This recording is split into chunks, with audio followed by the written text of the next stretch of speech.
All right, good. Good morning, guys. Hi, welcome back to my channel. It's me, Steven. It is 6:38 in the morning. In 2 minutes, my last alarm is going to go off, letting me know I have to head downstairs. My shuttle is at 6:50. I've just had a croissant with some butter, a little bit of a Celsius energy drink. I have one more croissant I'm going to have as a snack later on, and then I'll eat dinner tonight when I get back into Las Vegas. I think we're flying to Vegas, and then we're doing a Kansas City turn, I think. But, I never know where I'm flying. I just show up, do my job. Yeah, I will see you downstairs or at the hotel, at the airport. See you soon. And good morning from the aircraft. We're in Salt Lake City still. We have 153 passengers on board, so that shouldn't be too hard. Probably an hour-long flight, hour and 6 minutes, maybe, I'm guessing. I'm finishing up my checks, walking around, figuring out what I need, and then our gate agent comes down and says, hey, my supervisor has a question for you. Could you go talk to her about an oxygen tank? And I'm like, am I being punked? Are you sure? I go up and yeah, a passenger has a full-sized, full-on, something you'd see in a hospital, oxygen bottle, oxygen tank. I mean, he has to have it on, it has its own dolly. It's on casters because it's so huge. Big giant green oxygen bottle. No, sorry, that's not allowed on board. No. A POC, a portable oxygen concentrator, yes. But no. And a passenger can't board if they require oxygen before the door even closes from our POBs. So yeah, you can't travel with your own giant oxygen bottle. It wouldn't fit in the overhead bin. That's how big it is. So the poor passenger, I don't know what he's going to do because he clearly needs oxygen, but not on this plane. Oh, no, not today. Sorry, I feel bad, but this is a safety thing. That's not a convenience thing. All right, let's get the day started. Hey guys, hi, welcome back to Vegas. Wish I were staying. Just trying to find a real bathroom. We have a 2-hour and 11-minute sit, which isn't as bad as it sounds really, because you have to subtract 45 minutes for boarding on the next leg. But we're doing a Kansas City turn, so each of those legs is going to be about 2.5 hours after a sit. But our last flight was very nice, 56 minutes, 136 passengers, I think. The only challenge wasn't for me or our crew, was for a family that only spoke Portuguese, and no one spoke Portuguese. They're flying, I don't even know where they're going, but they're leaving our, hold on. All right, so they had to connect on a different airline, American. I don't know where they were going, but that meant they have to get off our plane. They're waiting for wheelchairs, so that took a while. They have to not only go over to Terminal 3, but also had to stop at baggage claim to pick up their bags, and then get over to the other terminal for D gates. And the poor little guy who was pushing wheelchairs, it looked like his soul left his body when we told him, because that means the guy has to literally wheel him and there are actually 2 wheelchairs, and his whole family down to baggage claim, grab their stuff, wait for their stuff. Then he has to push them all the way over to the D gate. That means getting on a train. The poor thing, the wheelchair guy. But yeah, nice flight, super easy. And there's a real bathroom right here, so I'm super excited. I will see you guys on the way to Kansas City. Hey guys, hi, welcome to Kansas City. It is, yeah, it is really nasty out here. I don't think you can tell on camera. It is very not nice here in Kansas City. Getting here was quite the ride.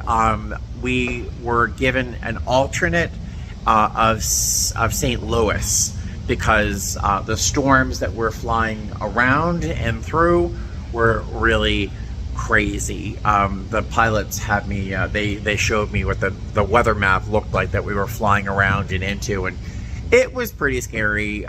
They mentioned that there were probably tornadoes touching down somewhere, not close to the airport, but the weather was that bad. The flight wasn't that bad until the last maybe 10 minutes that we dropped through some cloud cover that was like the entire cabin looked like it was a red eye. We were just plunged into darkness. So it was very, very traumatic. But our passengers were fine. No one seemed to freak out, because there were moments I would have freaked out a little bit, especially in the back of the aircraft. Yeah, that was not great. I don't know if we're going to be, delayed or not. Going home, I would like to go home because I just want to be home with my cats, of course. All right, so I will see you guys when I find out more information, or I'll see you back in Vegas. We'll see. I can't capture the sound of the rain falling, but it's falling so hard. I think if we're not delayed, why is the camera so close to my face? I have to think we're gonna have to be delayed. I mean, the rain is falling so hard. All right, I hate this. I hate inclement weather. I really do. My hair, you know?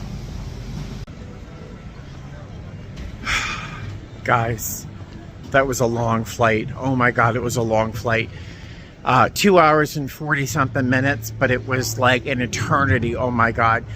A number of people got on the plane that seemed okay when they first got on board. But we found a cup with like 4 or 5 shots of Fireball. Number of people seemed a little out of it on this flight. The woman who was just walking behind me a moment ago was bragging about how drunk she was on the plane. I'm like, oh, great. You know, she was on my flight. Everything seemed to go wrong. The coffee pot overflowed. I don't know why. It was empty, but it overflowed. It made too much coffee, and that coffee, yeah, it just ended up everywhere. The turbulence, oh my God, I have never had worse turbulence. Thank God I was up in front. The first, I'd say 45 minutes of that flight was completely like this for 45 minutes, nonstop.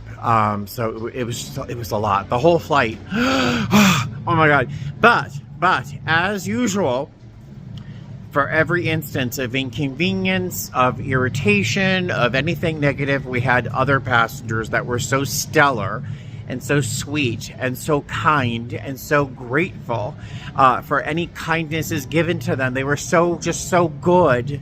We had plenty of those people on board too. So it was good. It was good. We had this little old couple, super, super sweet. They're going to Salt Lake City, and their connection was very, very tight. So I moved them up to the first, our big front seat sections during the last maybe 20 minutes of our flight, so they could get off the plane first. And I tell you, 10 people commented on it, on what a generous thing it was to do. It wasn't, it was just me being, nice, just being thoughtful, and just people don't seem to be used to seeing other people being treated nicely. It's weird. But a long day. I am at my old P.O. box. I'm going to see if I have anything in this. I'm sorry, Mike. I'm talking to you like this. I'm going to see if there's anything in my P.O. box. Let's see if there is. It's a receipt from the post office. P.O. box refund, key deposit. That's all 000. That's fun. And there's a letter here that I'm assuming is from the P.O. box, the post office, saying your box is expiring. But I think that's it. I think that's the last piece of mail I'll get in my old P.O. box. Oh, Marianne, my friend Marianne, is not going to be moving tomorrow, so I'm off tomorrow with no obligation. Not that it would have been an obligation to help her, but Kamala Harris is having another rally in Las Vegas tomorrow from 5 to 8. So if I can get there, I've registered, but I registered fairly late, so I'm not sure if I'm going to get an invitation. But I received a VIP invitation because I was there last time. So I'm hoping I can go. I'm really, really hoping I can go. That would be so much fun. Blah, blah, blah. I'm going to let you go now, because if I keep talking, my teeth are going to come right out of my mouth. Oh, it's been a long day. So I'm going to see you guys later. Thank you so much for joining me. See you tomorrow. Fly safe.